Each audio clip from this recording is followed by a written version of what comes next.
পড়ার বিষয় পক্ষ থেকে বলছি, তোমরা যারা ক্লাস 11-এ পড়ো এবং তোমাদের যাদের ফিলোসফি বা দর্শন আছে তাদের জন্য আমরা পড়ার বিষয় পক্ষ থেকে খুব একটা ইম্পর্টেন্ট ভিডিও নিয়ে এসেছি।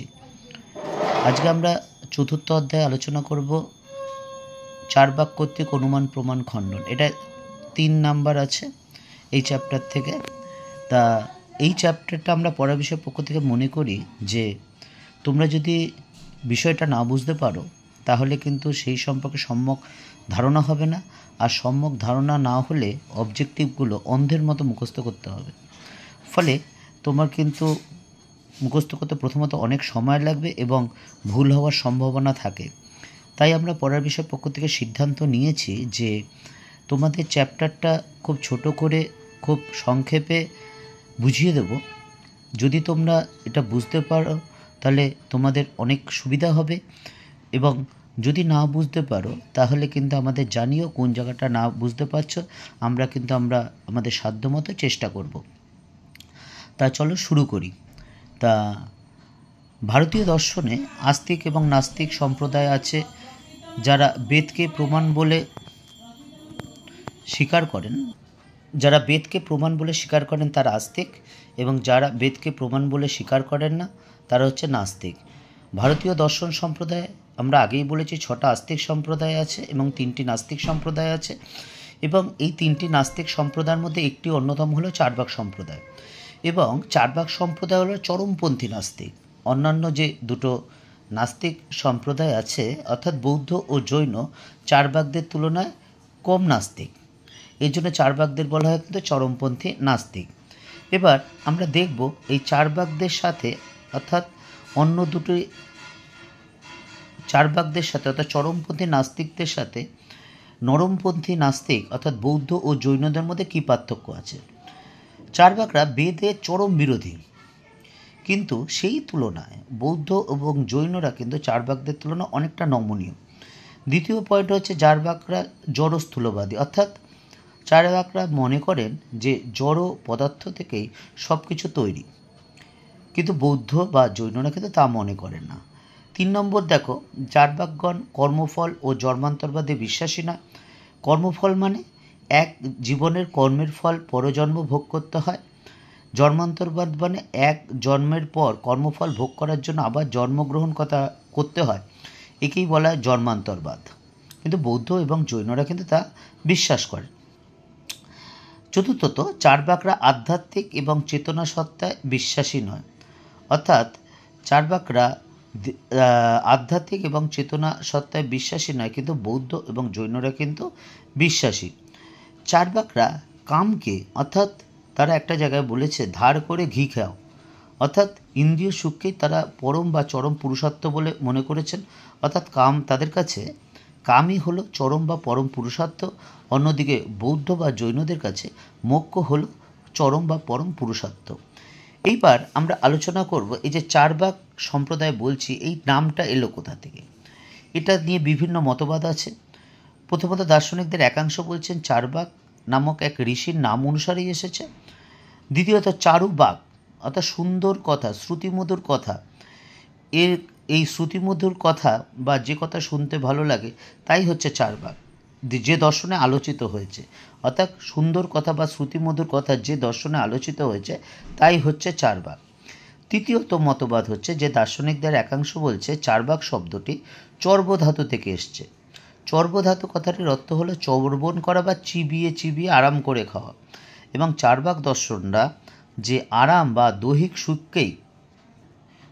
সুখকেই জীবনের একমাত্র চরম বা পরম পুরুষার্থ বলে বা লক্ষ্য বলে দাবি করেছেন। কারণ আমরা আগেই বলেছি চারবাকরা কামকেই কিন্তু চরম পুরুষার্থ বলেছেন, এবং এই দর্শনে বলেছে বাঁচবে সুখে বাঁচো এবং ঋণ করেও ঘি খাও। এই কারণেই সম্ভবত এই দর্শনের নাম হচ্ছে চারবাক। চতুর্থ যে মতটা প্রচলিত আছে দার্শনিক মহলে, যে দেবগুরু বৃহস্পতি হলেন চারবাক দর্শনের প্রতিষ্ঠাতা। এই চারবাক শব্দটির অর্থ হলো ভোগ, তাই ভোগকেই অর্থাৎ আরামকেই বা দৈহিক সুখকেই কিন্তু এই মতবাদে প্রাধান্য দেওয়া হয়েছে। এবার আমরা দেখব চারবাকদের যে সম্প্রদায় আছে সেই সম্প্রদায়গুলি। চারবাকরা 3টি সম্প্রদায়ে বিভক্ত। প্রথমটা হচ্ছে বৈতন্ডিক বা আদি চারবাক সম্প্রদায়। এই সম্প্রদায় অর্থাৎ বৈতণ্ডিক বা আদি চার্বাক সম্প্রদায়ের মূল উদ্দেশ্য হল বিতর্ক বা তর্কের মাধ্যমে একটা আলাদা মত প্রকাশ করা। অর্থাৎ এদের কোনো মতবাদ নেই, এদের কাজই হলো যে কুতর্কের মাধ্যমে অপর যে যুক্তিটি দেবে বা তত্ত্বটি দেবে সেটি খণ্ডন করা। অর্থাৎ নিজস্ব কোনো মত নেই, অন্য যা বলবে তার বিরোধিতা করাই হলো কিন্তু এদের মূল কাজ। দ্বিতীয় যে সম্প্রদায়টা হচ্ছে তার নাম হচ্ছে ধূর্ত চার্বাক সম্প্রদায়। এই চার্বাক সম্প্রদায়, এই সাধারণত আমরা চার্বাক সম্প্রদায় বলে এই ধূর্ত চার্বাক সম্প্রদায়কেই বুঝে থাকি, এবং এই সম্প্রদায় বলেন প্রত্যক্ষই একমাত্র প্রমাণ এবং অনুমান বা শব্দ নয়, এবং এরাই হলেন কিন্তু যে চার্বাক যে মূল কথা জড়বাদ এবং এই জড়বাদী তত্ত্বের মূল প্রবক্তা। তৃতীয় যে সম্প্রদায় হচ্ছে সুশিক্ষিত চার্বাক সম্প্রদায়। এই সুশিক্ষিত চার্বাক সম্প্রদায়রা হলেন কিন্তু অপেক্ষাকৃত নরমপন্থী। এরা সুশিক্ষিত বলা হয় তার কারণ হচ্ছে এদের কোনো গোঁড়ামির আশ্রয় নেওয়া হয় না, এবং এরা আমরা জানি চার্বাকগণ একমাত্র প্রত্যক্ষকেই প্রমাণ বলে স্বীকার করেছেন, কিন্তু এই সুশিক্ষিত চার্বাকরা প্রয়োজনে অনুমানকে স্বীকার করেছেন। তবে ঈশ্বর, আত্মা, পরমাত্মা এই সকল বিষয়ে কিন্তু তারা অনুমানকে প্রমাণ মানেনি। অর্থাৎ দৈনন্দিন জীবনে চলার জন্য লোকসিদ্ধ প্রয়োজনীয় বা অনুমানের প্রয়োজনীয়তা স্বীকার করেছে। এখানে দেখো যে চার্বাক যে সম্প্রদায়টা আছে, তিনটে সম্প্রদায়, বৈতণ্ডিক বা আদি চার্বাক সম্প্রদায়, ধূর্ত চার্বাক সম্প্রদায় এবং সুশিক্ষিত চার্বাক সম্প্রদায়। এদের মতটা বা এদের বিষয়টা কিন্তু খুব সংক্ষেপে ছোট্ট করে বলা হয়েছে। তোমরা যদি এইটা মনে রাখতে পারো তাহলে কিন্তু বিষয়টা মিটে যাবে। এবার আমরা চার্বাক সম্প্রদায় যে বা চার্বাক দর্শনের যে মূল বৈশিষ্ট্যগুলো আছে সেগুলো নিয়ে আলোচনা করব। প্রথম হচ্ছে এই দর্শন সম্প্রদায় হচ্ছে সবচেয়ে প্রাচীন সম্প্রদায়। অর্থাৎ ভারতীয় যে 6টা আস্তিক এবং 3টি নাস্তিক সম্প্রদায় আছে তার মধ্যে এই সম্প্রদায়টা সবচেয়ে প্রাচীন। 2 নম্বর, এই দর্শনে কোনো মূল গ্রন্থ বা সূত্র কিন্তু এখনও আবিষ্কৃত হয়নি, এবং চার্বাকগণ এই দর্শনের কে প্রবক্তা, এই প্রবক্তাও কিন্তু এখনও ঠিক করে বলা যায় না, অর্থাৎ এখনও পর্যন্ত কিন্তু দার্শনিকরা পায়নি। চতুর্থত, চার্বাকরা জড়কেই একমাত্র সত্য বলে স্বীকার করেছেন। অর্থাৎ যেহেতু জড়কেই একমাত্র সত্য বা প্রমাণ বলে স্বীকার করেছেন তাই এদের জড়বাদী বলা হয়। 5 নম্বর, চার্বাক দর্শন একমাত্র প্রত্যক্ষকেই প্রমাণ বলে স্বীকার করেন। অর্থাৎ যারা প্রত্যক্ষের যোগ্য সে তাই প্রমাণ, এর বাইরে কিন্তু অন্য কোনো কিছু প্রমাণ নয়। এই কারণেই চার্বাকগণ অনুমান বা শব্দকে প্রমাণ বলে স্বীকার করেন না। যেমন একটা প্রশ্ন আসে যে বোম বা আকাশ কেন স্বীকৃত নয়, কারণ দেখা যায় না। যেটা যদি এরকম কোনো প্রশ্ন আছে চার্বাক দর্শনে ড্যাশ কেন স্বীকৃত নয়, পরিষ্কার লিখবে এই জিনিসটা দেখা যায় না, কাজেই এই চার্বাক দর্শন যেহেতু প্রত্যক্ষকেই একমাত্র প্রমাণ বলে স্বীকার করেন তাই এটি স্বীকার্য নয়। 7 নম্বর দেখো রয়েছে চার্বাকদের মতে চৈতন্য বিশিষ্ট দেহই আত্মা। অর্থাৎ এই মতবাদ হচ্ছে দেহাত্মবাদ।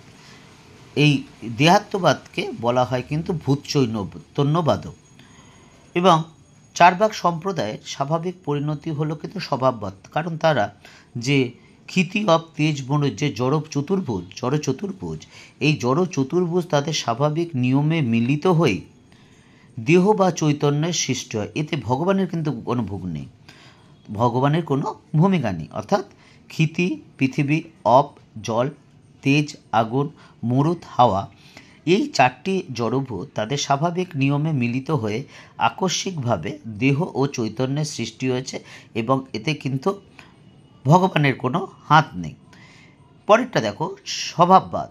এই চার্বাক জড়বাদের অপর স্বভাববাদ, অর্থাৎ এই মতবাদ অনুযায়ী স্বীকার করেছেন যে 4টি ভূত অর্থাৎ ক্ষিতি অব তেজ ও মরুত, এই 4টি ভূত যদৃচ্ছ বা খামখেয়ালিভাবে মিলনের ফলে কিন্তু সৃষ্টি হয়েছে। 11 হচ্ছে দেখো চার্বাক সম্প্রদায় কিন্তু ঈশ্বর, স্বর্গ, নরক, মর্ত্য, পাতাল এগুলো স্বীকার করেন না। পরটা দেখো চার্বাকগণ কর্মবাদ অর্থাৎ এক জন্মান্তরবাদ, অর্থাৎ এক কর্মের ফল পর জীবনে ভোগ করতে হয় এবং ভোগ করতে হয় বলে জন্মাতে হয়, অর্থাৎ কর্মফলবাদ বা জন্মান্তরবাদ স্বীকার করেন না।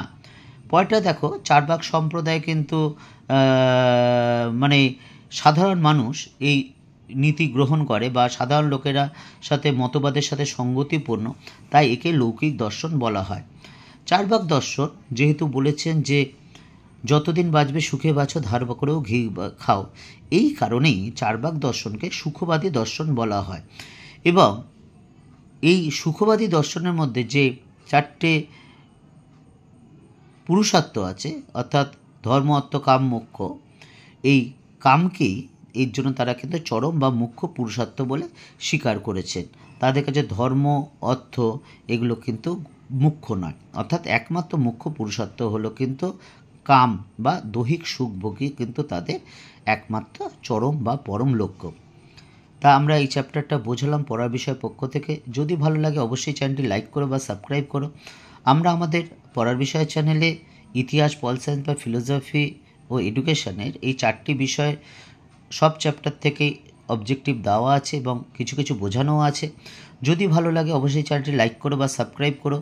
23-24 বছরের অভিজ্ঞতার পরিপ্রেক্ষিতে আমরা এগুলো তৈরি করা, কারণ আমাদের ইউটিউব চ্যানেলটা নতুন হলেও, অর্থাৎ আমার কিছু বন্ধুবান্ধব, কিছু শিক্ষার্থীদের সাহায্য বা সহযোগিতা যাই বলি না কেন, সর্বপ্রকার আমরা নতুন করে পথ চলা শুরু করেছি। কারণ যদি আমাদের চেষ্টা যে তোমাদের যদি একটু হলেও ভালো হয়, যদি ভালো লাগে অবশ্যই লাইক করো বা সাবস্ক্রাইব করো। আবার বলছি, ইতিহাস, পল সায়েন্স, ফিলোসফি, এডুকেশন এই 4টে বিষয় আছে। এই 4টে বিষয় তোমাদের যদি ভালো লাগে অবশ্যই লাইক করো, এবং আগেরগুলো সব দেওয়া আছে ডেসক্রিপশন বক্সে, দেখেও যদি ভালো লাগে লাইক করো এবং পাশে থেকে এবং মন্তব্য করো যে যেটা তোমার মনে হবে, ভালো হলে ভালো, খারাপ হলে খারাপ, পরিষ্কার করে লিখবে, কোনো কিচ্ছু নেই। অর্থাৎ যদি তোমার ভালো লাগে ভালো লাগবে, বা কোন জায়গাটা ভালো হয়েছে বা খারাপ হলে কোন জায়গাটা ঠিক হলে আরও বেটার হয় সেটা মন্তব্য করবে। অগ্রিম শুভেচ্ছা রইল। 13 তারিখ থেকে তোমাদের একটা অন্য মাত্রায় পরীক্ষা, তোমাদের সাথে সাথে আমাদেরও, কারণ আমরাও এই বিষয়ের সাথে এখনও অভ্যস্ত নয়। কারণ আমরা আগের বছর অবধি অন্য পদ্ধতিতে করে এসেছি, এই বছর আমাদের নতুন পদ্ধতি, কারণ আমাদেরও কিন্তু একটা চ্যালেঞ্জের বিষয়। আশা করি আমরা সবাই কিন্তু সসম্মানে চ্যালেঞ্জে উতরে যাব, কারণ আমরা পরিশ্রমী কিন্তু জীবনের সাফল্যের সিঁড়ি।